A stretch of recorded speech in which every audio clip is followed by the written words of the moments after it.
와신 선생. 아니야. 삭와 선생. 삭와.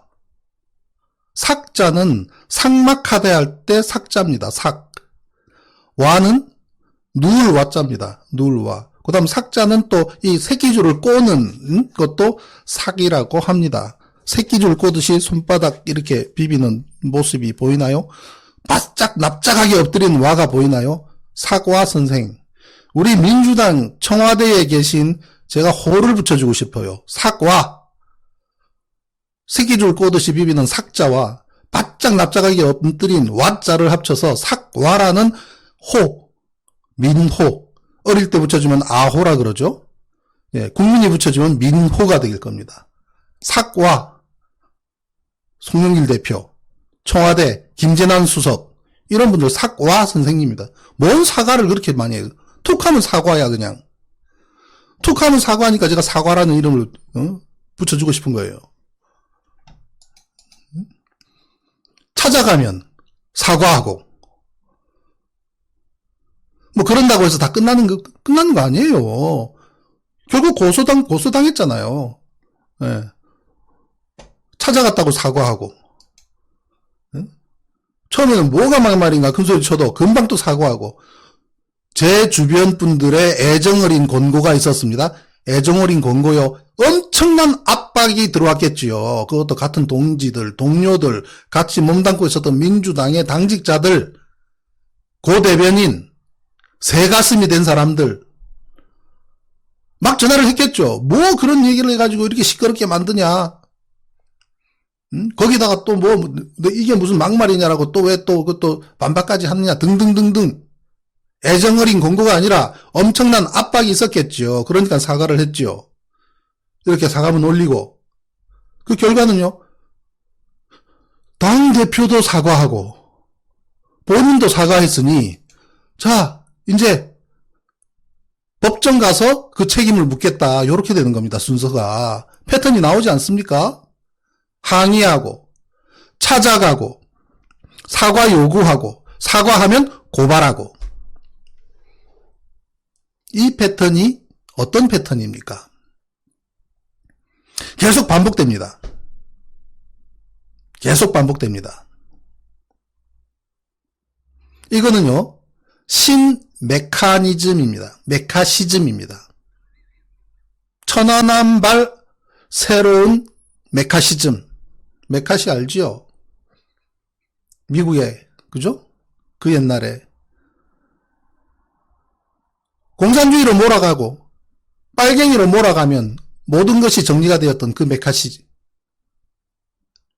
그 더 거슬러 올라가면 그랬죠. 한마디만 나한테 줘라. 한마디만 주면 나는 당신을 처벌할 수 있다고 설쳤던 사람도 있었잖아요. 그 후신이 메카시즘 아닙니까?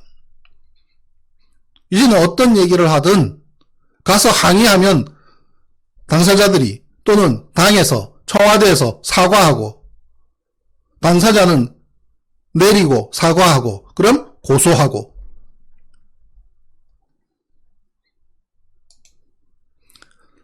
이일남 위원장 청와대 불려갔다가 그 다음날 사과했죠. 사퇴했지요. 사퇴하고 사과했죠.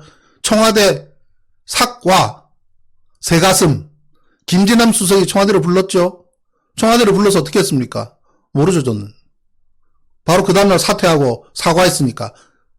청와대에서 부르고 장관급인 위원장이 사퇴하고 그리고 사과했으니 그 다음 어떻게 됩니까? 고소당합니다. 예? 사퇴하고 사과한 결과는 이렇게 고소당합니다. 저까지 고소당했어요. 국민의 기본권인 청원권에 의해서 재조사해달라 360kg TNT가 터졌다는데 어떻게 폭발로 인한 손상이 하나도 없느냐. 그러니 과연 그 사망 원인이 맞는지 군사망사고 진상규명위원회의 존재 이유가 뭐냐. 군사망사고가 사고의 원인과 합리적으로 부합되지 않으면 그에 대한 조사할 의무가 있는 기관 아니냐. 그러니 조사해달라. 그래서 처음에는 거절했다가 제가 강력하게 항의를 하니까 그 받아들여 준 거예요. 작년에. 그래서 쭉 그동안 조사가 진행되어 오는데 금년에 4월 재보궐선거 앞두고, 물론 그저부터 그 정보를 알고 있었겠죠. 그리고 보궐선거 코앞에 두고 찾아가서 항의를 한 겁니다. 항의를 하니 아이고 내일 모레가 보궐선거인데 사과하고, 청와대에서 청와대에서 부른 건 그 다음 일인데요. 보궐선거 끝나고 난 뒤인데 바로 4월 2일 날 전원회의에서 각하하고, 그리고 보궐선거 끝나고 난 후에 청와대에서 부르고 사퇴하고 사과하고 요렇게 고발당하고, 저는 지금 이의신청서 넣어둔 상태입니다. 보궐선거 전에 군사망사고위원회가 각하를 해서, 각하를 하면 그에 대해서 60일 이내에 서류를 보완해서 다시 이의신청을 하는 절차가 있습니다. 그 절차가 있기 때문에 저는 보궐선거 전에 일단 군사망사고의 입장을 이해한다. 그러나 나는 다시 신발끈은 조여 매겠다라는 멘트 하나 던지고 보궐선거를 넘겼습니다. 결과는 뭐 보궐선거 결과도 엉망이었지만, 그리고 2달 거의 50일 정도, 중간에 데이터가 왕창 날아가는 그런 일도 있었습니다만은 50일 정도의 기간 동안 이의신청서를 작성해서 현재 군사망사고 진상규명위원회에 저희의 이의신청서 내용이 들어가 있습니다. 지금 심리 중에 있습니다. 지난번에 한번 제가 말씀드렸죠. 예. 근데 왜 국민의 청원권적 기본권을 그대로 한 제가 왜 고발 대상이 됩니까?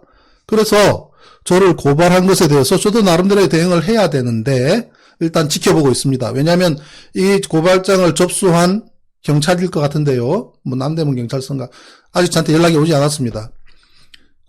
그에 대한 조사를 한다든지 뭐가 이제 서류가 한 장이라도 오게 되면 그에 대해서 제가 조치를 할 겁니다. 무고해제도 큰 잘못이거든요. 국민적 청원권적 기본권은 국민의 권리입니다. 이상하네? 이거 해명하시오. 그게 왜 고발 대상이 됩니까? 이렇게, 이것도 마찬가지 아닙니까? 가서 항의하고, 집단적으로 항의하고 하면 새가슴 청와대 바짝 쫄아버리고, 군사망사고위원회 장관급 위원장이 사퇴해버리고, 그 결과는 봐라, 너희들이 사과하고 너희들이 사퇴했으니 본인들의 스스로 잘못을 본인 스스로 인정한 것 아니냐? 그러니 고발당해봐.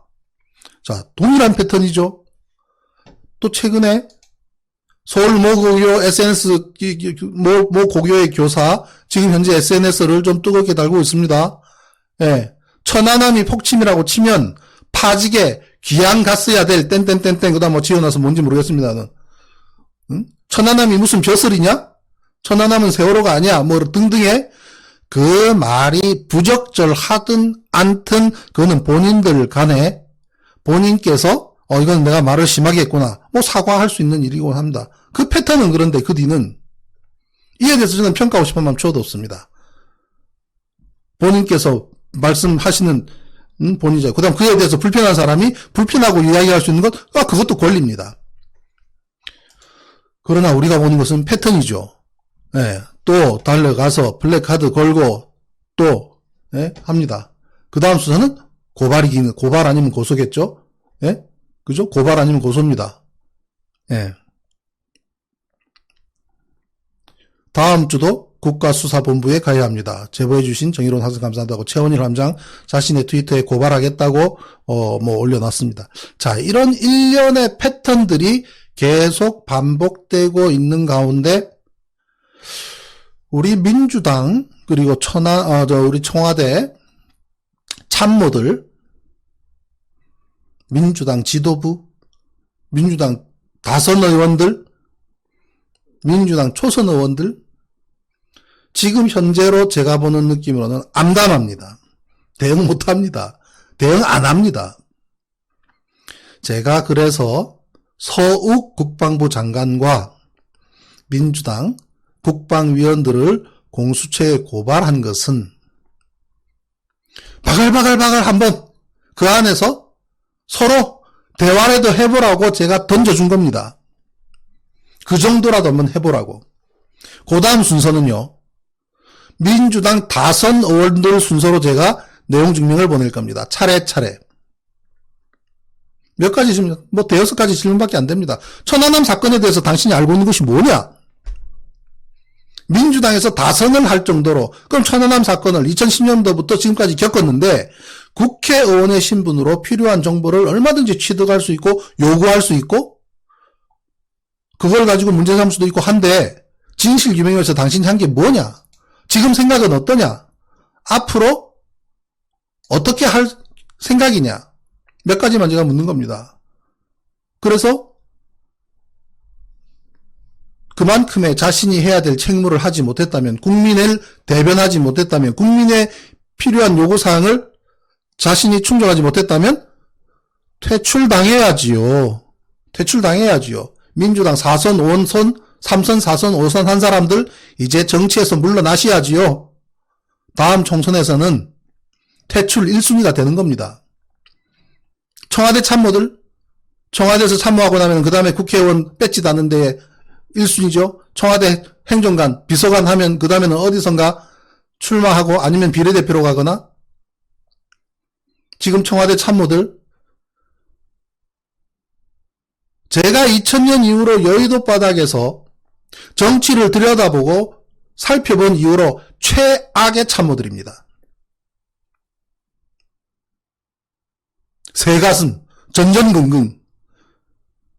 도대체 대통령을 어떻게 모시는지를 모르겠어요.